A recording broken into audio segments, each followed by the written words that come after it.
Assalamualaikum warahmatullahi wabarakatuh. Waalaikumsalam Waalaikumsalam warahmatullahi warahmatullahi wabarakatuh. wabarakatuh. Wabarakatuh. Ya, selamat pagi. Kembali kita kuliah metode Pagi, penelitian Pak. ya. Jadi metode penelitian dan penulisan hukum. Artinya kita bagaimana cara ya metodenya dalam hal ini melakukan penelitian ya.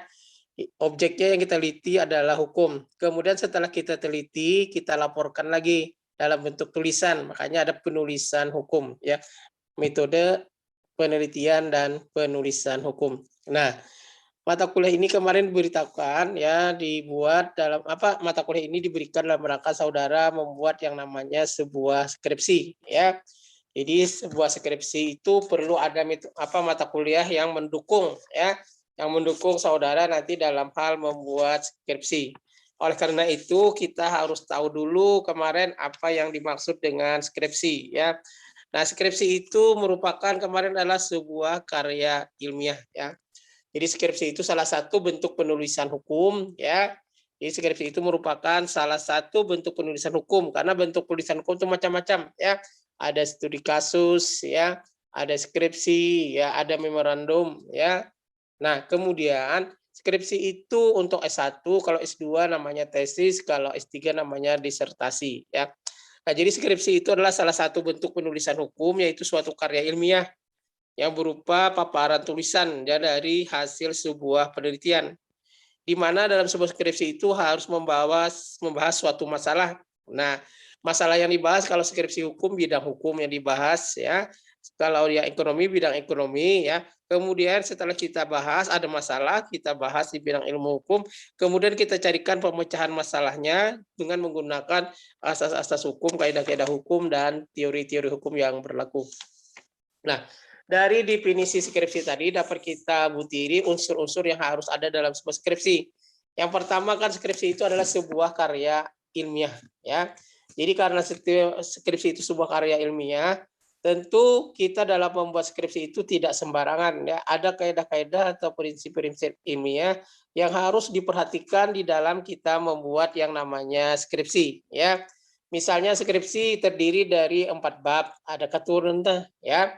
Jadi kita harus memperhatikan prinsip-prinsip ya, kaidah-kaidah hukum ya yang berlaku dalam kita membuat skripsi karena karena skripsi sebuah karya ilmiah.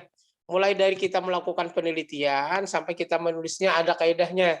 Karena dia karya ilmiah, tidak seperti kita menulis novel atau cerpen ya. Di skripsi itu adalah sebuah karya ilmiah ya. Ada ketentuan-ketentuan ilmiah yang harus diperhatikan. Mulai dari kita meneliti ada metodenya ya. Nah, penelitian kita nanti apakah penelitian hukum normatif atau empiris, ada metodologinya, ada ketentuannya. Kemudian setelah kita melakukan penelitian, kita ya penelitian ini bisa mencari data. Nah, datanya nanti ada data primer, ada data sekunder, belum lagi gitu ya. Nah, itu ada ketentuannya. Kemudian kita tulis lagi, kita laporkan dalam bentuk karya ilmiah yaitu yang disebut dengan skripsi. Nah, ini ada ketentuannya juga karena dia karya ilmiah. Ada babnya sudah ditentukan, bab satunya begini, bab duanya begini, bab tiganya begini, bab empatnya begini. Tidak seperti kita menulis cerpen atau novel ya. Jadi bab 1 itu ada ketentuannya, bab 2 ada, bab 3 ada, bab 4. Jadi ada 4 bab. Kemudian cara menulisnya juga beda ya dengan kita menulis cerpen ya. Di dalam skripsi itu ada yang namanya kutipan ya. Dalam sebuah skripsi kita tidak lepas dari yang namanya kutipan ya. Artinya kita mengambil ya pendapat atau karya orang lain ya. Kita ambil, kita masukkan dalam skripsi. Ada yang namanya kutipan. Nah, dalam menulis kutipan ini ada ketentuannya, ada kutipan langsung, ada kutipan tidak langsung. Ada kutipan langsung panjang, ada kutipan langsung pendek. Begitu juga dengan kutipan tidak langsung ya. Ada ketentuannya ya, ada ketentuannya, ada hurufnya, ada jaraknya, spasinya sudah ditentukan karena ini karya ilmiah. Jadi harus bisa nanti dipertanggungjawabkan secara ilmiah. Jadi skripsi itu sebuah karya ilmiah. Yang kedua, skripsi itu kan ya laporan hasil penelitian. Jadi sebenarnya kita membuat skripsi itu hanya laporan aja. Laporan dari kita melakukan sebuah penelitian. Apakah nanti penelitiannya normatif atau penelitiannya empiris kita laporkan. Nah, normatif dan empiris itu tentu datanya juga berbeda, metodologinya juga berbeda yang digunakan. Ya. Jadi skripsi itu adalah laporan hasil penelitian. Kemudian skripsi kita karena kita kuliah di bidang ilmu hukum, tentu skripsinya di bidang ilmu hukum. Nah, apa itu hukum? Tentu ini yang akan menjadi persoalan kita, karena kita objek yang kita teliti adalah hukum. Nah, hukum itu sendiri sebenarnya banyak orang memberikan definisi ya tentang apa itu hukum ya. Jadi orang banyak memberikan definisi apa itu hukum ya. Nah, oleh karena itu kita harus tahu dulu ya definisi yang mana yang kita ambil sehingga kita nanti bisa melakukan penelitian apakah kita penelitian normatif atau empiris ya. Kalau orang normatif ya mengatakan bahwa yang namanya hukum itu adalah peraturan ya. Nah, atau norma atau kaidah ya. Nah, dia menganggap hukum demikian, ini berimplikasi karena nanti kepada penelitian yang dia kembangkan ya. Nah, kalau dia menganggap hukum itu peraturan, maka yang dia teliti adalah nanti peraturan ya. Tapi kalau ada yang menganggap bahwa peraturan itu belum hukum, dia akan menjadi hukum kalau peraturan itu dilaksanakan di masyarakat, implementasi dari peraturan ini di masyarakat itulah hukum. Nah, ini berbeda lagi ya. Oleh karena itu, orang menganggap hukum itu bukan peraturan, tapi bagaimana implementasi atau pelaksanaan peraturan itu di lapangan itulah hukum. Ini nanti membawa kita kepada penelitian hukum empiris atau lapangan atau sosiologis ya. Karena konsep hukum itu sendiri nanti berimplikasi kepada penelitian yang dikembangkan ya. Nah, kemudian dalam skripsi itu nanti harus ada masalah ya. Tidak boleh dalam skripsi tanpa ada masalah ya. Masalahnya juga bidang hukum ya. Jadi kita harus bisa membedakan bidang hukum dengan bidang sosial atau bidang ekonomi ya. Misalnya kalau perjanjian, perjanjian itu kan ada aspek hukumnya, ada bidang hukumnya, ada bidang sosialnya, ada bidang ekonominya, ya. Tapi kita membahasnya adalah bidang hukum, ya. Misalnya kalau perjanjian, ya kita janji nonton, paling itu kalau tidak ditepati nanti paling kita apa? Dijauhi teman misalnya. Paling kena sanksi sosial ya. Itu berarti aspek sosial dari sebuah perjanjian. Lain kita melakukan jual beli ya. Nanti kita ingkar janji ya tidak menepati, nah itu beraspek hukum ya. Nah, jadi harus ada masalah ya, masalahnya di bidang hukum ya dalam sebuah skripsi ya. Nah, kemudian masalah itu harus diberikan solusi ya di pemecahan masalah di bab 3 itu ya. Jadi kalau skripsi itu ada pemecahan masalah menggunakan ya digunakan yang pemecahan masalah itu menggunakan bisa dengan asas hukum, bisa dengan teori-teori hukum yang berlaku ya atau kaidah-kaidah hukum ya yang digunakan untuk menyelesaikan masalah bukan dengan masalah ekonomi cara penyelesaiannya bukan masalah politik ya. Jadi selesainya juga lewat hukum ya. Misalnya terjadi wan prestasi atau gimana ya tadi harus diselesaikan secara hukum ya atau bermasalah di bidang peraturannya harusnya penyelesaiannya lewat hukum juga ya. Nah, itu namanya skripsi kemarin sudah kita berikan juga ya. Kemudian ya penelitian ini penting sekali ya di dalam pengembangan ilmu hukum ya. Jadi hukum itu tidak mungkin bisa berkembang dengan baik tanpa orang melakukan penelitian termasuk bidang yang lainnya ya. Jadi beberapa bidang ilmu ya itu tidak bisa berkembang dengan baik kalau tidak dilakukan penelitian. Ya, dengan penelitianlah ilmu itu bisa berkembang. Sehingga perlu semua bidang hukum, ya, semua bidang ilmu, ya, apalagi mahasiswa, ya perlu melakukan yang namanya penelitian, termasuk dosen. Dosen itu juga diharapkan bisa melaksanakan yang namanya tridharma perguruan tinggi. Ya, dharma perguruan tinggi yang pertama itu adalah pendidikan dan pengajaran, memberikan pengajaran. Kalau bagian keduanya itu adalah penelitian, dosen juga disuruh melakukan penelitian, termasuk mahasiswa juga disuruh melakukan penelitian, dalam hal ini bisa membuat skripsi atau membuat makalah, itu juga sebuah penelitian. Kemudian juga dosen dituntut untuk melakukan yang namanya pengabdian masyarakat, seperti penyuluhan hukum dan lain sebagainya. Nah, jadi penelitian ini penting sekali ya dalam bidang berbagai bidang ilmu ya. Ilmu tidak mungkin bisa berkembang dengan baik tanpa ada yang namanya penelitian. Nah, kemudian penelitian kita ini fokusnya nanti di bidang hukum ya. Jadi yang kita teliti itu adalah hukum. Nah, lalu kita kembali konsep kepada yang namanya hukum ya. Nah, hukum itu sendiri berbagai macam orang memberikan pengertian apa itu yang namanya hukum ya. Nah, perbedaan cara orang memandang hukum ini nanti berimplikasi kepada penelitian hukum yang mereka kembangkan ya. Nah, di bidang ilmu hukum ada dua aliran besar ya yang ada dua aliran besar ya yang melihat keberadaan hukum itu ya. Yang pertama ada aliran kantain ya, aliran kantain, pelopornya kan ya. Jadi aliran kantain, pelopornya kan ya. Nah, dia menganggap hukum itu katanya berada di dalam alam dasolen ya. Jadi hukum itu katanya berada di dalam alam dasolen. Alam dasolen itu apa? Karimata. Hukum itu katanya berada di dalam alam dasolen. Ya, dasolen itu apa? Karimata.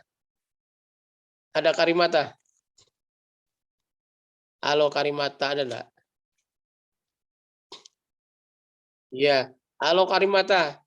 Jadi sebelum kita meneliti hukum ya, jadi ada beberapa aliran di bidang hukum. Dari beberapa aliran itu ada 2 aliran besar ya yang melihat ya keberadaan dari hukum itu. Yang pertama ada mengatakan hukum itu berada di dalam alam dasolen. Yang kedua mengatakan bahwa hukum itu tidak berada di dalam alam dasolen, tapi dia berada di dalam alam dasain ya. Nah, saya ingin tahu dulu dari Karimata, alam dasolen itu apa maksudnya?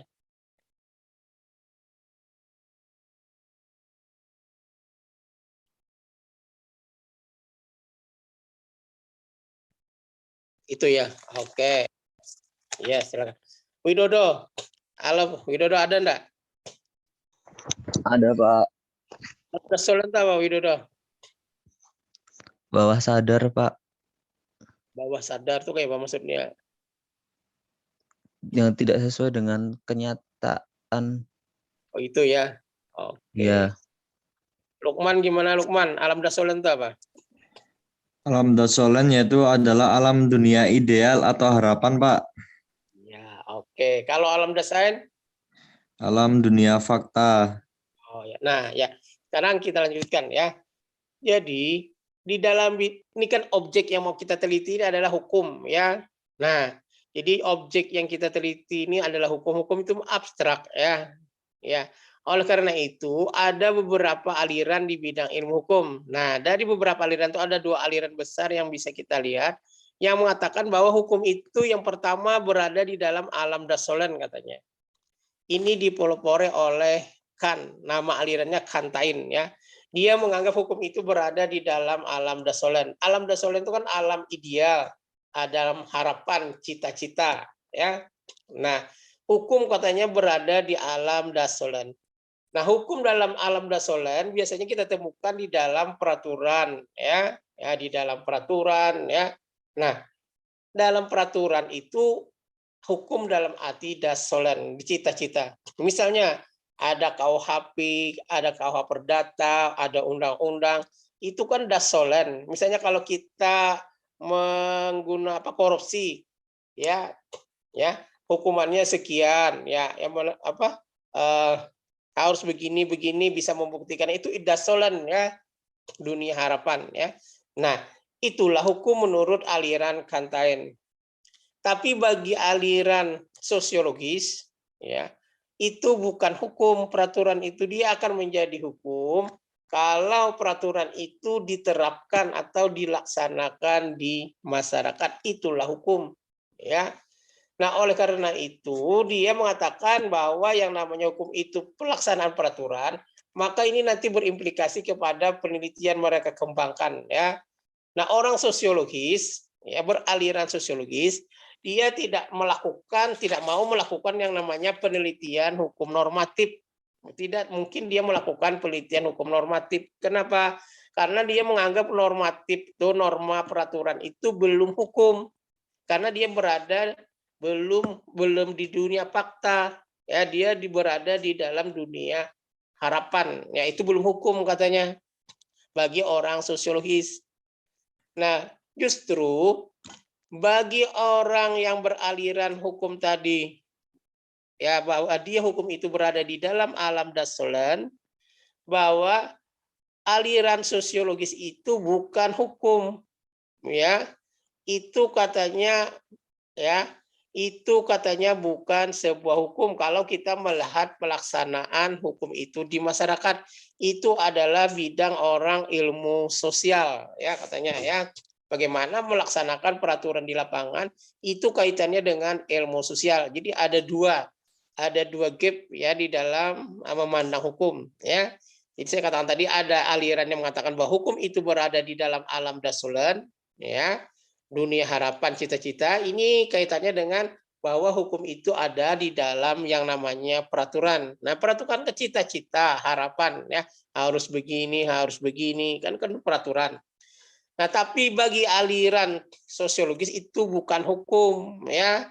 Ya, hukum itu katanya bukan berada di awang-awang, bukan di angan-angan, bukan di harapan. Hukum itu ada di dalam dunia kenyataan, ya. Hukum itu berada di dalam alam dasain katanya, ya. Nah, sehingga dia mengatakan bahwa yang namanya hukum itu adalah bagaimana peraturan itu dilaksanakan di masyarakat, itulah hukum, ya. Itulah hukum, ya. Jadi peraturan itu dianggap mereka belum hukum, dia akan menjadi hukum bagaimana peraturan itu dilaksanakan di masyarakat. Nah, dia menganggap hukum itu ada di alam dasain, ya, dunia nyata, dunia fakta. Sehingga konsep yang demikian ini nanti berimplikasi kepada penelitian hukum yang mereka kembangkan, ya. Oleh karena itu, kalau orang yang beranggapan hukum itu berada di dalam alam dasolen, maka dia menganggap yang ada itu cuma namanya penelitian hukum normatif. Penelitian hukum empiris tidak ada bagi mereka, karena itu bukan hukum. Tapi justru bagi orang sosiologis yang beraliran sosiologis, ya, mereka tidak menganggap bahwa penelitian normatif itu adalah penelitian hukum. Ya, itu bukan sebuah penelitian karena tidak ada menggunakan sampel, tidak ada ke lapangan, itu bukan sebuah penelitian bagi mereka. Ya, itu bukan sebuah penelitian hukum. Justru penelitian hukum itu adalah katanya penelitian hukum empiris, ya, atau penelitian hukum lapangan. Nah, jadi ada dua gap, ya, antara ada penelitian hukum normatif, ada penelitian hukum empiris, ya. Gimana Lukman, bisa dipahami? Masih agak ini sih Pak, belum begitu paham Pak. Oke. Nah, kenapa bisa berbeda ada penelitian hukum normatif dan penelitian hukum empiris? Nah, perbedaan ini karena didasari cara pandang, cara pandang orang, ya, cara pandang aliran atau orang, ya. Kan pada dasarnya ada dua aliran, lalu orang berakibat melihat cara pandang orang yang berbeda terhadap hukum, yaitu objek yang akan kita teliti, cara pandang yang berbeda terhadap hukum, sehingga ini berimplikasi kepada penelitian hukum yang mereka kembangkan juga pasti berbeda. Nah, jadi ada dua aliran. Ada aliran, ya, aliran hukum murni atau aliran Kantain, ya, pelopornya Kant. Kan itu menganggap yang namanya hukum itu katanya berada di dalam alam dasolen, alam harapan, cita-cita. Nah, jadi kalau alam harapan, dunia cita-cita itu, nah, itulah hukum. Keberadaan hukum itu kita temukan misalnya di dalam peraturan perundang-undangan, di dalam substansi perjanjian, itu adalah hukum, ya. Nah, tapi bagi aliran sosiologis itu belum menjadi hukum. Dia akan menjadi hukum kalau peraturan itu dilaksanakan di masyarakat, karena dia menganggap hukum itu berada di dalam alam dasain, ya, alam nyata. Peraturan itu belum menjadi hukum bagi aliran sosiologis, dia akan menjadi hukum bagaimana peraturan itu dilaksanakan di masyarakat, atau perjanjian, substansi perjanjian itu, ya, belum menjadi perjanjian, dia akan menjadi hukum perjanjian kalau bagaimana perjanjian itu dilaksanakan di masyarakat. Karena dia menganggap hukum itu ada di dalam alam dasain, alam kenyataan. Nah, cara pandang yang berbeda, menganggap keberadaan hukum yang berbeda ini, sehingga ini berimplikasi pada penelitian hukum yang mereka kembangkan. Nah, bagi aliran tadi Kantain, ya, atau ajaran hukum murni, ya, ini banyak pengikutnya, mereka menganggap yang ada itu di dalam penelitian cuma ada penelitian hukum normatif, karena mereka menganggap hukum itu adalah norma aturan yang berada di dalam alam dunia dasolan, ya. Nah, tapi bagi orang yang beraliran sosiologis, ya, mereka bersikeras juga, ya. Mereka menganggap penelitian normatif itu bukan penelitian hukum, ya. bukan sebuah penelitian, ya. Yang namanya hukum itu bagi mereka adalah apa yang terjadi di dalam masyarakat, ya, atau pelaksanaan peraturan itu di masyarakat atau pelaksanaan perjanjian di masyarakat. Pokoknya implementasi dari peraturan yang terjadi di masyarakat itulah hukum. Karena mereka menganggap hukum itu berada di dalam dunia dasain, ya. Nah, cara pandang mereka begitu, nanti ini berimplikasi kepada penelitian yang mereka kembangkan. Nah, oleh karena itu orang sosiologis, ya, dia cuma mengenal ada penelitian hukum empiris atau penelitian hukum lapangan atau penelitian sosiologis. Dia tidak mengenal penelitian hukum normatif. Bahkan mereka menganggap bahwa penelitian hukum normatif itu bukan sebuah penelitian karena tidak ada menggunakan populasi, tidak menggunakan sampel, ya. Tidak ada menurut mereka. Tapi dilawan lagi oleh bagian normatif, ya, bahwa orang penelitian sosiologis itu justru itu bukan penelitian hukum, itu penelitian ilmu sosial. Banyak di luar hukum itu, ya, yang mempengaruhi pelaksanaan peraturan itu di masyarakat bagi mereka, ya. Jadi bagi orang normatif justru penelitian empiris itu adalah penelitian ilmu sosial, ya. Dia mengatakan seperti itu. Nah, ini ada dua pendapat, ya. Jadi nanti kita belajar apa itu penelitian normatif dan apa penelitian hukum empiris. Nah, perbedaan tadi didasari karena cara pandang yang berbeda terhadap objek yang namanya hukum. Cara yang berbeda ini sehingga berimplikasi kepada penelitian hukum yang mereka kembangkan nantinya. Ya, termasuk saudara nanti mau penelitian hukum normatif atau empiris, ya, karena di sini boleh ada yang normatif, ada yang empiris. Ya. Gimana Pak Widodo? Iya, Pak. Bisa dipahami Pak Widodo? Insya Allah bisa, Pak. Oke. Kenapa ada dua penelitian di bidang hukum? Ya, kalau di bidang lain tuh rata-rata kan orang penelitian seperti penelitian empiris rata-rata, ya, apalagi di eksak, ya, orang ada terjun ke lapangan, ada sampelnya, ada ininya, ya, digunakan, ya. Misalnya, ya, seperti itu, ya. Ya. Nah, kenapa ada dua jenis penelitian, Widodo, di bidang ilmu hukum ini? Tadi menurut penjelasan Bapak ada karena perbedaan cara pandang, Pak, Iya, cara pandang terhadap apa? terhadap hukum. Iya, cara pandang yang objek penelitian kita hukum, ya, cara pandang yang Iya. berbeda terhadap hukum, ya. Pandangan yang pertama apa, Pak Widodo? Menurut Ken tadi berdasarkan dunia harapan, Iya, yaitu peraturan, sedangkan kalau sosial saat tadi sosial Chris. sosial menurut desain, Pak, di penerapan di lapangan. Iya, oke, ya, bagus, ya. Gimana Pak Lukman? Nggih, Pak. Masih bingung? Paham, Pak. Iya, oke, ya. Jadi cara pandang Karimata gimana Karimata? Halo Karimata. Kenapa ada dua penelitian di bidang ilmu hukum dikenal? Sebabnya kenapa? Apa yang dipandang?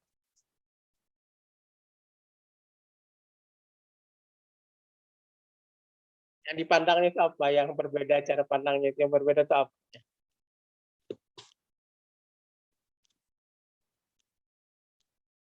Ya, gimana Karimata? Halo Adnan, gimana Nan? Ya, Ya. Pak. Kenapa Nan? Ada dikenal di bidang ilmu hukum ada dua jenis penelitian, ada normatif, ada empiris.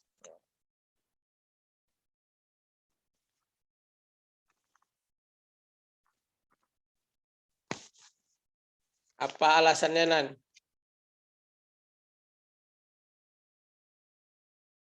Perbedaan sudut pandang, Pak. Iya, sudut pandang yang mana di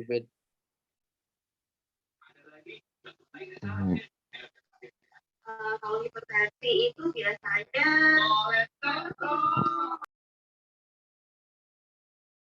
Oke. Kita lanjut ke Lukman. Halo. Nggih, Pak. Oke. Nah, jadi dikenal kita ada dua jenis penelitian, ya, bidang ilmu hukum, ya. Nah, nanti kita lihat sifat penelitian kan kemarin sudah, ya, ada penelitian hukum eksploratoris, ya, deskriptif, ya, dan eksplanatoris, ya. Sudah itu ya, Lukman, ya, kemarin, ya. Iya, Pak. Nah, kita mau penelitian normatif dan empiris dulu ya. Nah, jadi ada dua jenis penelitian di bidang hukum ya. Jadi ada penelitian hukum normatif dan ada penelitian hukum empiris ya.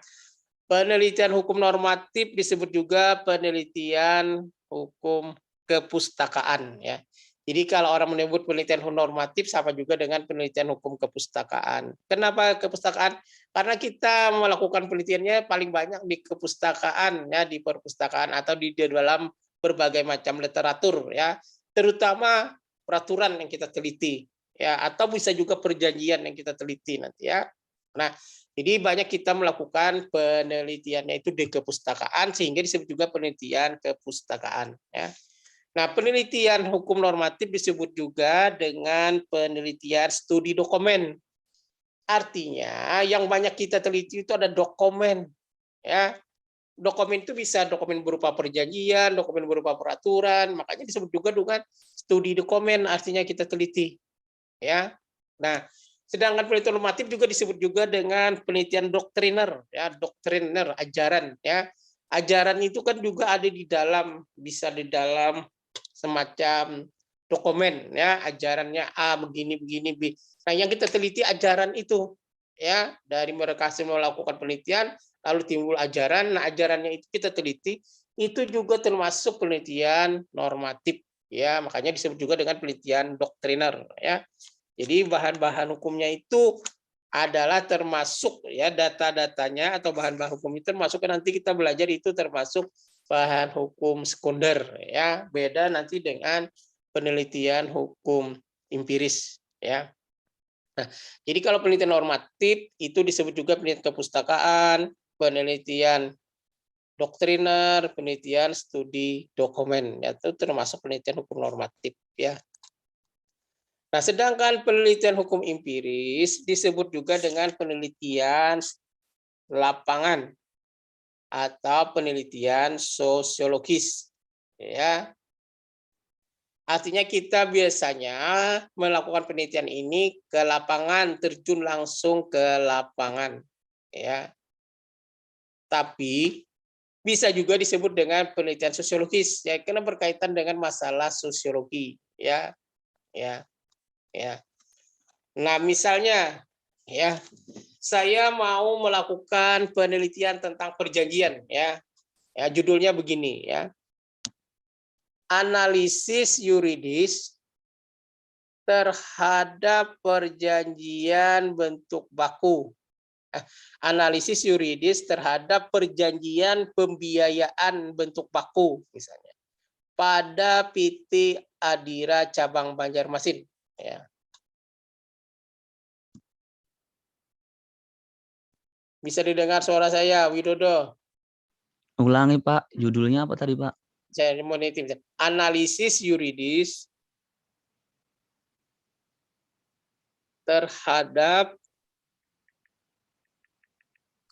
perjanjian pembiayaan bentuk baku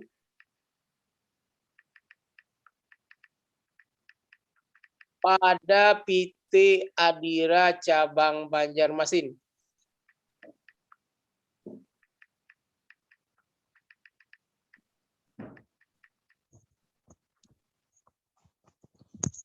Sudah, Widodo? Sudah Pak. Coba bacakan apa tadi, mau saya menolakkan penelitian ini. Analisis yuridis pembiayaan terhadap perjanjian pembiayaan bentuk baku pada PT Adira cabang Banjarmasin. Salah, coba analisis yuridis terhadap perjanjian pembiayaan, coba Pak. Tadi analisis yuridis terhadap perjanjian pembiayaan bentuk baku pada PT Adira cabang Banjarmasin. Nah, itu betul. Itu penelitiannya normatif atau empiris? Saya ke lapangan misalnya mencari. Empiris Pak. Empiris atau normatif? Empiris. Empiris. Kenapa jadi empiris? Bentar Pak, analisis yuridis ya. Kalau yuridis itu normatif Pak. Itu aja, itu harus. Coba satu lagi judulnya. Iya Pak, benar. Analisis yuridis, ini lain lagi judulnya. Analisis yuridis terhadap pelaksanaan perjanjian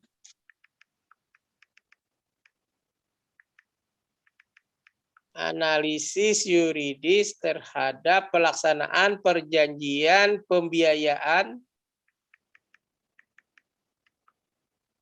bentuk baku pada PT Adira Cabang Banjarmasin.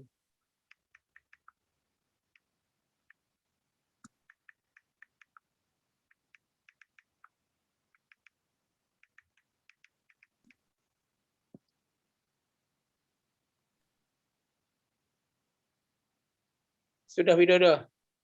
Sudah, Pak. Belum bacakan yang kedua, Pak. Analisis yuridis terhadap pelaksanaan perjanjian pembiayaan bentuk baku pada PT Adira Cabang Banjarmasin. Nah, ada dua penelitian, saya kan mau ya. Ya, Mana yang normatif, yang mana yang empiris. kalau yang normatif, Ya. yang kedua, Pak. Yang empiris yang pertama. Oke, kalau Pak Lukman, yang mana? Halo Lukman, sudah nulis tadi Lukman. Halo Pak, nggih sudah Pak. Yang mana yang normatif, yang mana yang empiris. Kalau yang Widodo yang pertama empiris, yang kedua normatif. Ya, silakan Pak Lukman. Benar, Pak. Yang pertama normatif. Oh, yang pertama normatif, yang Nggih. kedua empiris. Kalau Nah, Lukman, sama Pak, yang pertama normatif, yang kedua empiris Pak. kenapa yang pertama normatif? Karena kan normatif itu kan yang dikaji itu kan terhadap perjanjian pembiayaannya Pak. Ya, Kalau yang kedua itu kan terhadap pelaksanaan perjanjiannya Pak. betul ya. Jadi yang saya pertama teliti itu adalah dokumen perjanjian. Walaupun saya ke lapangan, saya minta dokumennya, perjanjian bentuk bakunya. Oh, diberikan. Yang saya analisis perjanjiannya bentuk baku itu, dokumennya itu. Ternyata saya analisis banyak pasal-pasalnya atau substansinya yang ada di dalam perjanjian itu yang bertentangan dengan hukum perjanjian, ya. Misalnya tentang bunga, ya, dan lain sebagainya, ya, tentang hak dan kewajiban yang misalkan terlalu tidak seimbang antara konsumen dengan lembaga pembiayaan. Oh, menurut saya ini bermasalah di dalam substansinya, dokumennya ini, perjanjiannya ini. Nah, maka yang pertama itu adalah disebut orang dengan penelitian hukum normatif atau penelitian hukum kepustakaan atau penelitian doktriner. Tapi kalau saya teliti, saya cuma meliti pelaksanaan, bagaimana melaksanakan dari perjanjian pembiayaan, ya, berapa orang yang biasanya one frustrasi, ya, gimana solusinya di lapangan. Saya teliti, ya, bagaimana kan perjanjian sudah ada, kemudian bagaimana pelaksanaan perjanjian itu di lapangan, ya. Nah, bagaimana orang one frustrasi, bagaimana solusinya. Itu nanti penelitian saya itu adalah penelitian hukum empiris, ya. Bisa enggak dipahami ini, Lukman? Bisa Pak. Ya, oke. Nah, misalnya lagi satu judul, ya. Saya mau meneliti tentang perda misalnya, ya. Ya. Misalnya saya meneliti perda, misalnya analisis yuridis terhadap peraturan daerah nomor sekian tahun sekian tentang pembuangan sampah, ya, tentang pembuangan sampah di Kota Banjarmasin. Itu satu, ya, analisis yuridis terhadap perda nomor sekian, saya tidak tahu nomornya, lupa, ya, tahun sekian tentang pembuangan sampah di Kota Banjarmasin. Itu yang pertama. Yang kedua, saya meneliti lagi analisis yuridis implementasi perda nomor sekian tahun sekian tentang pembuangan sampah di Kota Banjarmasin. Sudah ditulis, Lukman? Sudah Pak. Nah, yang mana yang normatif, yang mana yang empiris, Lukman? Yang normatif yang pertama Pak. Yang empiris? Yang kedua. Iya. Kenapa yang pertama normatif? Karena yang pertama itu yang diteliti itu peraturan daerahnya Pak. Iya, perdanya, ya. Perdanya nggih. Ya, perda itu kan juga sering bermasalah, ya, peraturan itu kan sering bermasalah. kadang ada terjadi kekosongan hukum. Kadang perda itu bisa bertentangan dengan perda yang lain, atau juga perda itu kadang bersifat terlalu umum sehingga bisa menimbulkan berbagai macam penafsiran, ya, atau bisa menampilkan nanti berbagai macam penafsiran ganda bisa, ya, atau sesuatu yang harus diatur ternyata tidak ada diatur di perda itu kita teliti. Nah itu juga penelitian normatif nanti. Nah yang kedua, kenapa tadi yang kedua itu penelitiannya itu ya empiris, alasannya kenapa Lukman? Karena yang diteliti itu implementasi dari peraturan itu, Pak. Iya, misalnya perdanya ternyata tidak bisa dilaksanakan ya di lapangan ya. Nah, tidak dilaksanakannya ini bisa berbagai macam ya aspek sosialnya. Bisa karena tidak ada sosialisasi kata masyarakatnya, kan pasti kita ke lapangan. Kenapa perda ini? Kenapa orang masih banyak membuang sampah di siang hari atau di sungai ya? Kenapa? Ya, atau karena tidak ada pengawasnya ya, atau tidak ada tempat pembuangan sampahnya. Nah, itu penelitiannya nanti penelitian empiris ya, penyebabnya di lapangan. Jadi kalau kita normatif itu yang sakit itu yang kita teliti adalah hukumnya, peraturannya ya, atau substansinya atau dokumennya. Tapi kalau yang empiris yang bermasalah itu bukan dari sisi peraturannya atau dokumennya, tetapi pelaksanaan di lapangan itulah yang bermasalah, yang sakit, ya tidak bisa dilaksanakan peraturan itu karena masalah apa-apa yang ada di lapangan penyebabnya. Nah itu nanti penelitiannya adalah penelitian hukum empiris. Ya, bisa membedakan dulu Lukman. Nggih, Pak, bisa, Pak. Ya, tolong Bang cari Lukman. Oh saya judul ini berarti ini saya normatif. Kalau judul seperti ini saya empiris. Ya silakan semuanya. Buat satu judul yang menggambarkan satu penelitian normatif, satu penelitian hukum empiris. Ya. Saya kasih waktu sekitar 5 menit bisa. Ya, oke, silakan.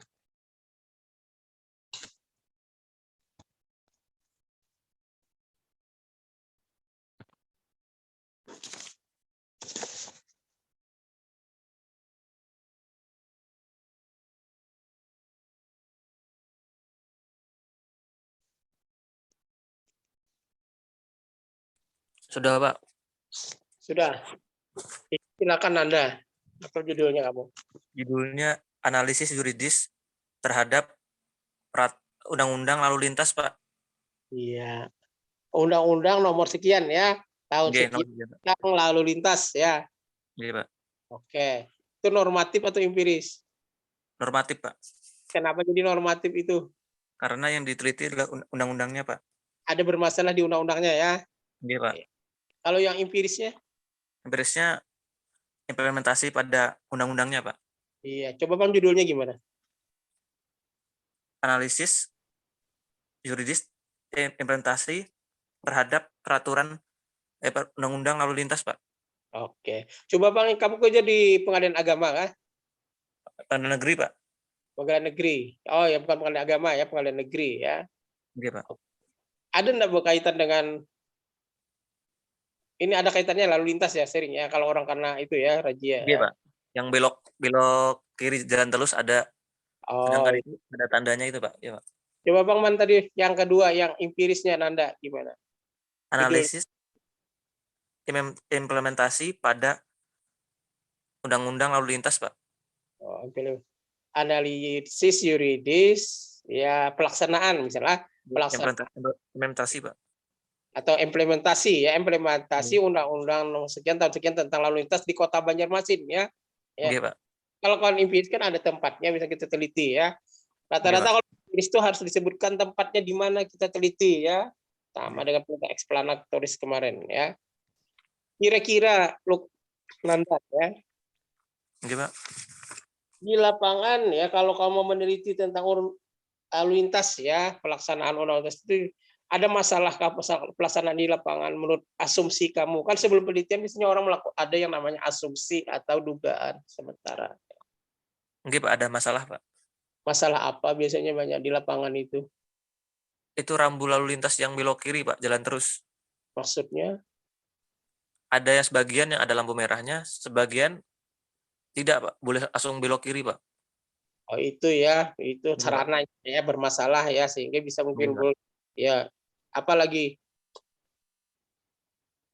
banyak sih Pak yang itu Pak, kayak apa, taksi-taksi itu Pak, yang ngambil penumpang sembarangan Pak. Oh Harusnya itu kan ya, ada tempat pemberhentian khusus Pak. iya. Marka jalan Bang sering nggak diterobos oleh pengendara? Sering Pak. Oh iya, oke dah. Ya kita penelitiannya lapangan itu ya. Iya Oke, Pak. ya bisa ya. Sekarang Adnan, ada Adnan.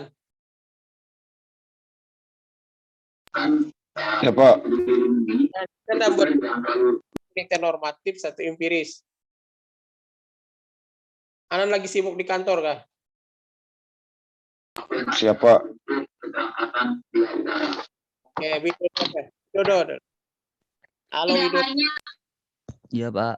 buatkan judul Widodo. Yang satu penelitian normatif, yang satu penelitian hukum empiris. Ya. Analisis yuridis terhadap Perda nomor sekian tahun sekian tentang tata ruang Kabupaten Barito Kuala. Iya, itu yang kamu teliti normatif ya. Iya, Pak. Kenapa bermasalah Kaperdanya itu? Kadang-kadang tuh tidak sesuai, Pak, terhadap tata ruang yang keadaan sekarang, Pak. Oh itu ya. Nggih. Kalau yang empirisnya, Mungkin pelaksanaannya, Pak, analisis yuridis pelaksanaan Perda nomor sekian tahun sekian tentang tata ruang Kabupaten Barito Kuala, Pak. apa bedanya dengan yang pertama tadi? Yang pertama tadi kan terhadap aturannya, Pak, Ya. perdanya. Kalau ini pelaksanaannya menerapkan perda tersebut, Pak. Oh iya, itu ya. Aturannya Nggih. itu bermasalah ya. Nggih. Bermasalahnya apa misalnya? Ya itu, Pak, kadang-kadang tuh di lapangan sekarang tuh tidak sesuai dengan perda tata ruang yang aturan Barito Kuala itu, Pak, perdanya tidak sesuai dengan kenyataan lokasi tanah tersebut masih Apa? masih kawasan sepadan kah atau sudah pemukiman? Karena kan kadang-kadang belum diupdate, Pak. Oh itu ya. Oh ya peraturannya bermasalah ya. Tapi kalau yang kedua pelaksanaannya ya. Nggih. Iya bisa ya. Lukman silakan. Kebetulan idenya hampir sama-sama Widodo sih, Pak. Oh iya kah, sama-sama kerja di Iya. Ya, analisis yuridis terhadap Perda nomor 6 tahun 2012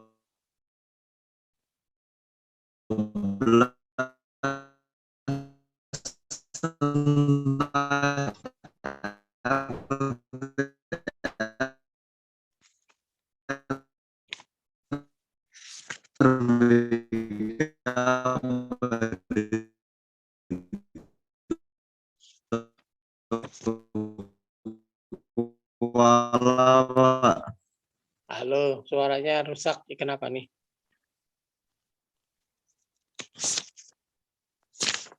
Mungkin sinyal, Pak. Oh sinyal Halo, ya. halo. Iya, iya, Pak. Ya, suara saya bisa didengar enggak Lukman? Bisa, Pak. Sudah bisa, Pak. Oke, coba Lukman diulang tadi apa? Analisis yuridis terhadap Perda nomor 6 tahun 2012 tentang RT/RWK Barito Kuala, Pak. Oh ya, itu ya, bisa ya. Oke, yang empirisnya? Analisis yuridis terhadap penerapan Perda nomor 6 tahun 2012 terhadap perizinan pendirian perumahan di Batola, Pak. Oke, bagus ya. Nah, jadi ada dua jenis penelitian ya di bidang ilmu hukum, ada yang normatif, ada yang empiris ya.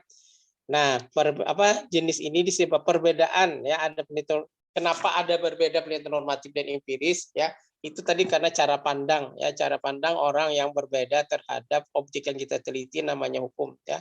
Ada aliran yang mengatakan hukum itu berada di dalam alam dasolen, ada yang mengatakan hukum itu berada di dalam alam dasain ya. Nah, jadi bagi orang yang beraliran bahwa hukum itu berada di dalam alam dasolen, alam ideal ya, harapan, cita-cita, itu mereka melakukan penelitian itu banyak berkaitan dengan penelitian berkenaan dengan peraturan itu sendiri atau dokumen ya atau doktrin yang mereka teliti ya.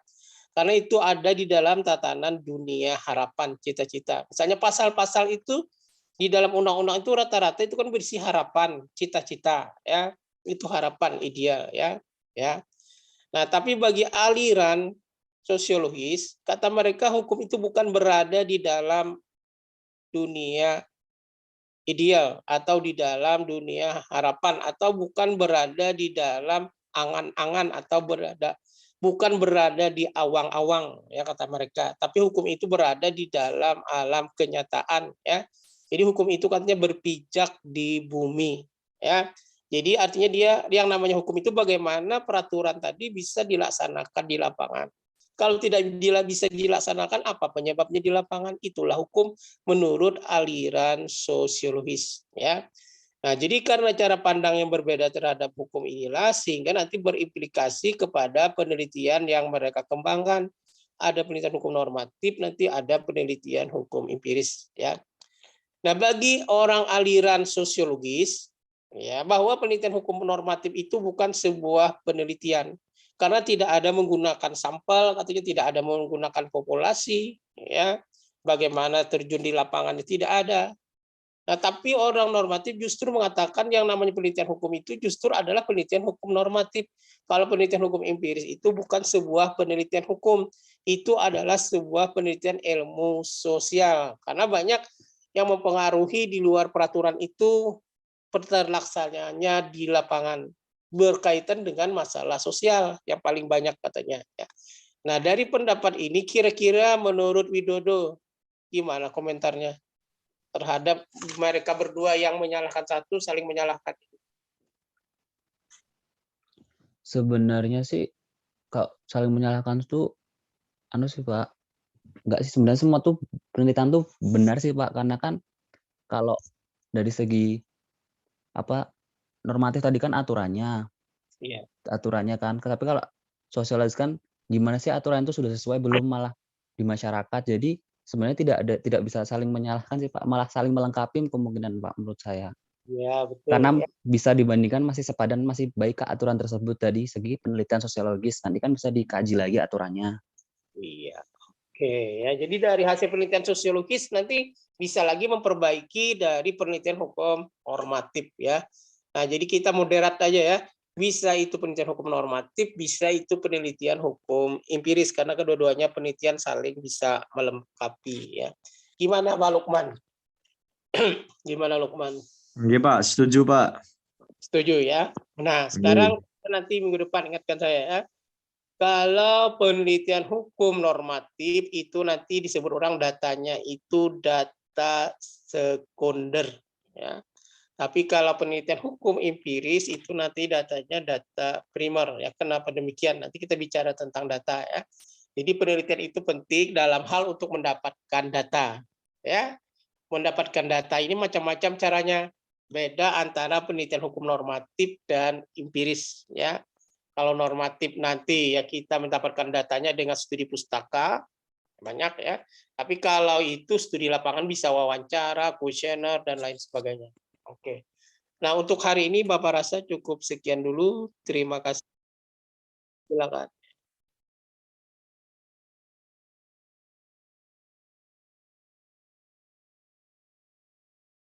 Iya, silakan. Iya, silakan apa?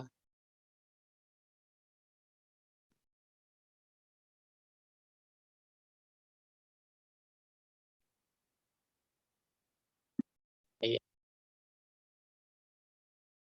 Iya.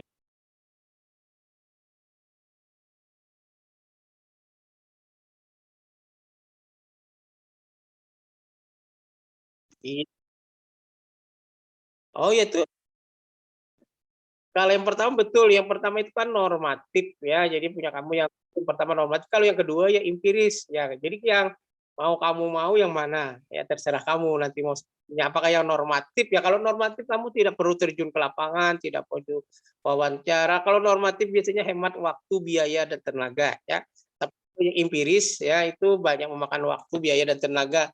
Malah kalau yang empiris biasanya sering menggunakan analisisnya itu secara statistika ya, tapi kalau normatif enggak ada ya.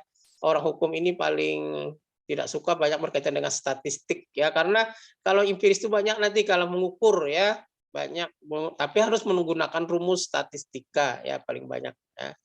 Walaupun nanti yang hukum ini sederhana aja ya empirisnya ya. Padahal yang benar-benar empiris itu harus menggunakan statistik ya. Soalnya kalau kita mengukur misalnya kesadaran hukum ya pengemudi angkot terhadap peraturan lalu lintas di Kota Banjarmasin ya, kita menggunakan statistik kalau mengatakan sedang gimana, kalau yang banyak tinggi rendah itu kan ada populasinya berapa yang kita ambil sampelnya ya, berapa orang yang kita ambil ya, populasinya yang mana, itu agak rumit ya. Tapi silakan mau yang normatif atau yang empiris ya. Jadi kalau yang pertama tadi apa judulnya Karimata?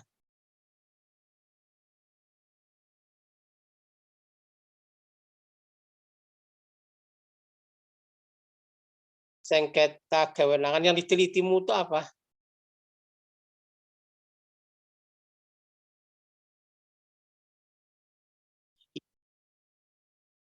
Oh, yang diteliti itu substansi ya. Kan kalau penelitian itu nanti ada bahan hukum ya, bahan hukum primer, sekunder, dan tersier. Bahan hukum utamanya kan undang-undang. Ya kamu teliti undang-undangnya itu yang mana? Oh, itu ya, itu ada mengatur kewenangan.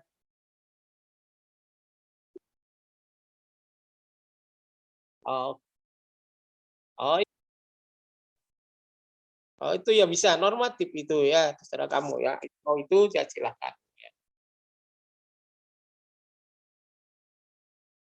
Tapi kalau kamu ya itu kan banyak kamu nanti menentukan kan, kalau normatif ya lebih sederhana, kamu yang penting dapat undang-undangnya, ya dapat peraturan pelaksananya, ya pendukungnya kaitan undang-undang yang berkaitan dengan masalah itu ya. Nah itu kan pustakaan, tapi kalau yang empiris itu biasanya ke lapangan, kita harus terjun ke lapangan ya. Bisa lewat observasi, nanti wawancara ya, kuesioner ya. Beda ya, lebih makan waktu dan tenaga ya. Belum lagi yang mau diwawancari nanti mau atau tidak dia ya, apalagi di bidang perbankan juga agak sulit kita wawancara kadang ya. Iya, oke ya. Oke ya. Widodo sudah ada judul rencana? Sudah, Pak. Apa masalah apa? Masalah penerbitan sertifikat hak milik di kawasan sepadan sungai, Pak. Oh ya kah, penerbitannya ya. Nggih. Normatif ya. Kenapa, Pak?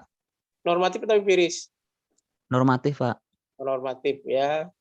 Oke. Ya, oke untuk hari ini saya rasa sudah cukup sekian dulu ya. Terima kasih Nggih. atas kiranya, mudah-mudahan kuliah yang sangat sedikit ini ada manfaatnya ya. Mudah-mudahan semuanya cepat jadi sarjana hukum ya. Amin. Amin. Karirnya dan keluarganya ya. Mudah semua sehat walafiat ya, panjang umur dan berkah hidupnya. Tolong Nanda di absen ya, siapa yang hadir hari ini. Siap, Pak. Sudah ada absennya, Pak. Tadi admin, Pak.